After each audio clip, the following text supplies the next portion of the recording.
Je me souviens que c'était un soir très sombre, il était très tard.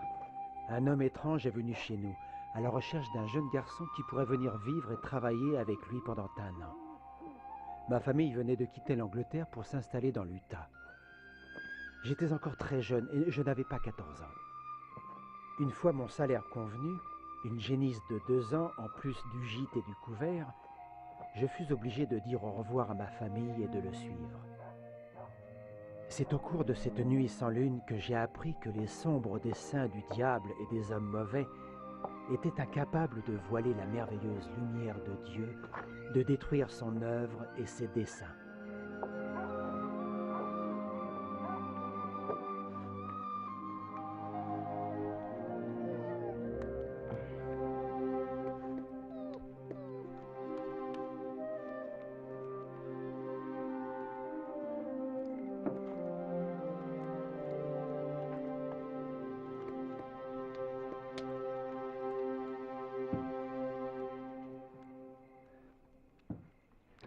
Tu en veux encore? D'accord.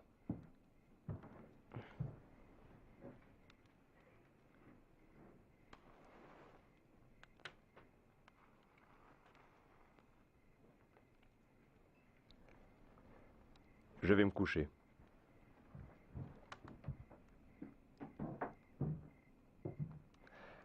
Toi, c'est là que tu dormiras. Nous nous lèverons à l'aube. Bonne nuit.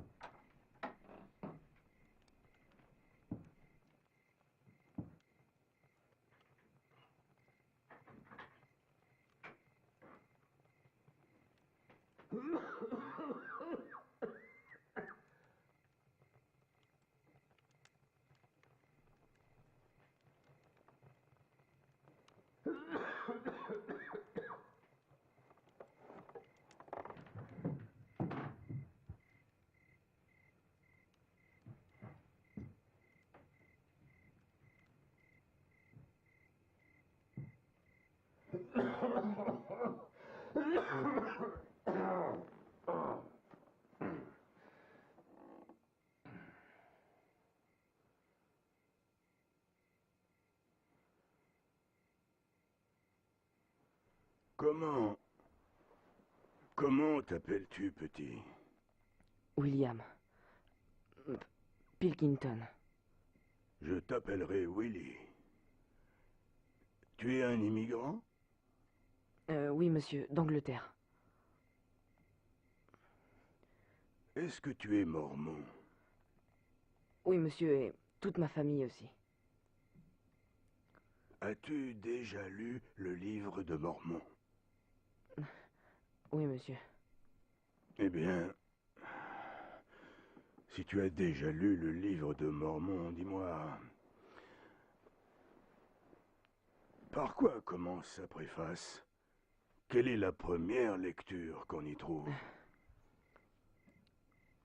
La première lecture, c'est le témoignage des 3 hommes qui témoignent au monde de l'authenticité du livre. Mais pourrais-tu me dire le nom de ces 3 témoins? Oliver Cowdery,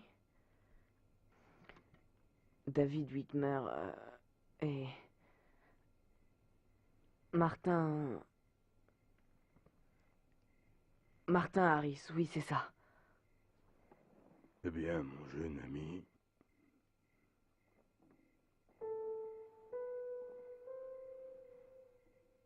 je suis Martin Harris, l'un des 3 témoins de l'authenticité du livre de Mormon. J'ai été le premier à travailler comme secrétaire de Joseph pour la rédaction de sa traduction du livre. Et c'est moi qui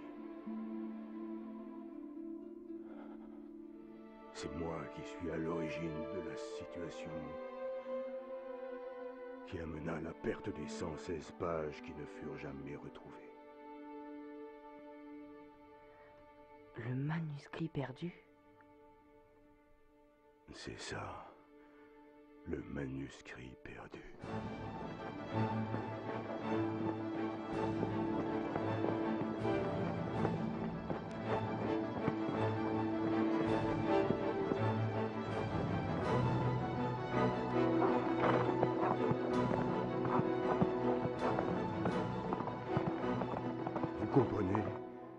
veut me chasser de la maison, Joseph. J'ai déjà demandé 2 fois au Seigneur, et la réponse est... Je connais la réponse. Mais ce refus n'apaise en rien les doutes que ma femme et ma famille ont sur cette œuvre. Je dois absolument trouver le moyen de les convaincre que je ne perds ni mon temps ni mon argent si je veux continuer.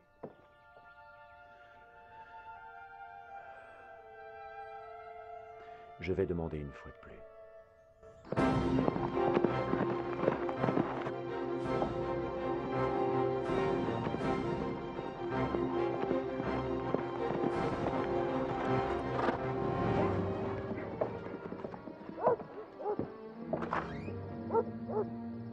Finalement, le Seigneur et Joseph en ont eu assez de mes supplications. Et ils m'ont autorisé à emporter le manuscrit, aux risques et périls de Joseph et de moi-même. J'avais fait le serment sur mon âme, tu comprends? Que je montrerais ces pages seulement à ma femme et à 4 autres membres de ma famille désignés par Dieu. Oui, j'avais juré sur mon âme.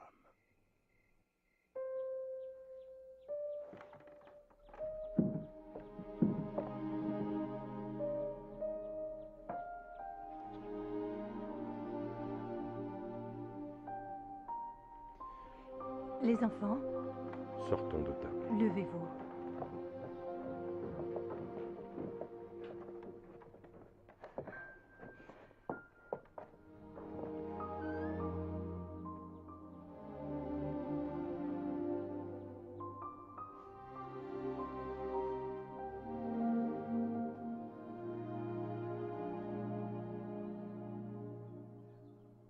Martin. Martin, avez-vous perdu ce manuscrit? Avez-vous failli à votre serment?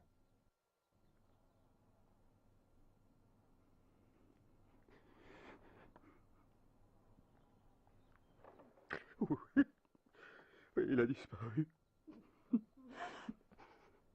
Tout est perdu.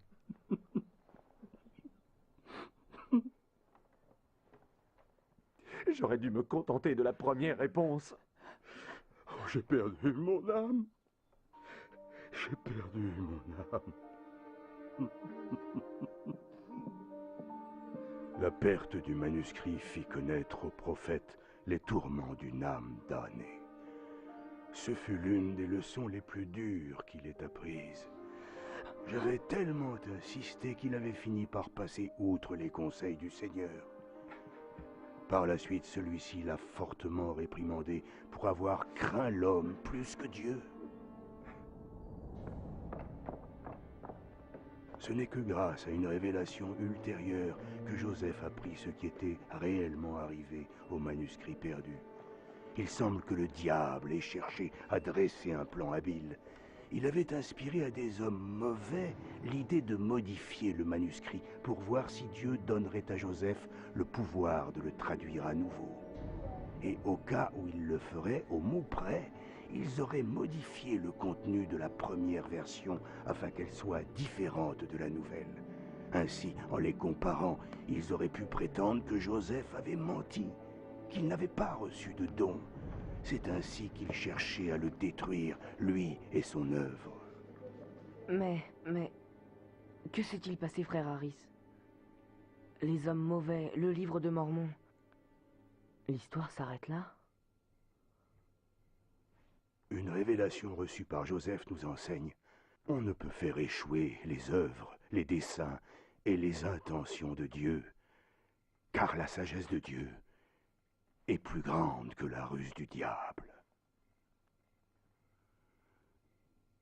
Et le Seigneur lui-même avait donc prévu ces événements tels qu'ils se sont déroulés. Il y a de cela de nombreux siècles, Néphi, le prophète historien, reçut l'instruction de graver non pas un, mais 2 récits de son peuple sur des plaques de métal. Le Seigneur m'a commandé de réaliser ces plaques dans un sage dessein qui m'est inconnu. Mais le Seigneur connaît toutes choses, C'est pourquoi il prépare la voie pour accomplir toutes ses œuvres. 1 millier d'années plus tard, le Seigneur chargea Mormon, le prophète, de rédiger un abrégé de toutes les annales sacrées des Néphites. Je cherchais dans les annales, et je trouvai ces petites plaques. Je les pris et les rangeai avec le reste de mes registres. Je fis cela dans un sage dessein, car j'y fus poussé par l'Esprit du Seigneur qui est en moi. Pour ma part, je connais peu de choses du monde, mais le Seigneur, lui, sait tout ce qui est à venir. C'est pourquoi, à l'intérieur de moi, il me pousse à agir selon sa volonté.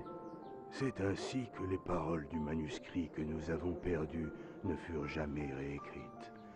En effet, Joseph reçut par révélation l'instruction de traduire à la place une partie de ces petites plaques, ce qui anéantit les plans des hommes mauvais. Mais je n'eus jamais plus l'autorisation d'écrire pour le prophète. C'est Oliver Cowdery qui fit le reste. Mais frère Harris, croyez-vous toujours que le livre de Mormon est authentique?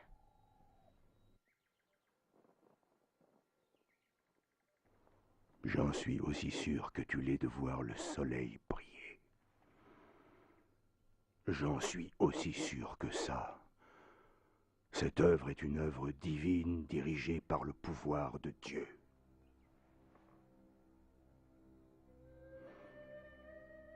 N'oublie pas, Willie.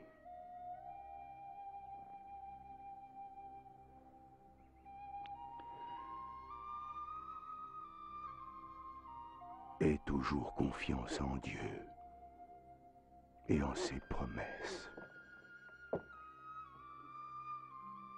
Car ce n'est pas son œuvre qui est contrariée, mais seulement celle des hommes.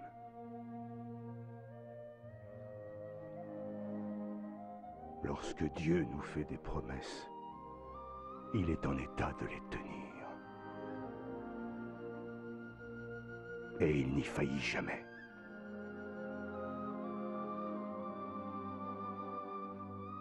Ni l'homme mortel, ni le diable ne peuvent empêcher les œuvres du Seigneur, ses desseins et ses intentions de se réaliser. Voilà la leçon que j'ai apprise de la bouche de Martin Harris lui-même.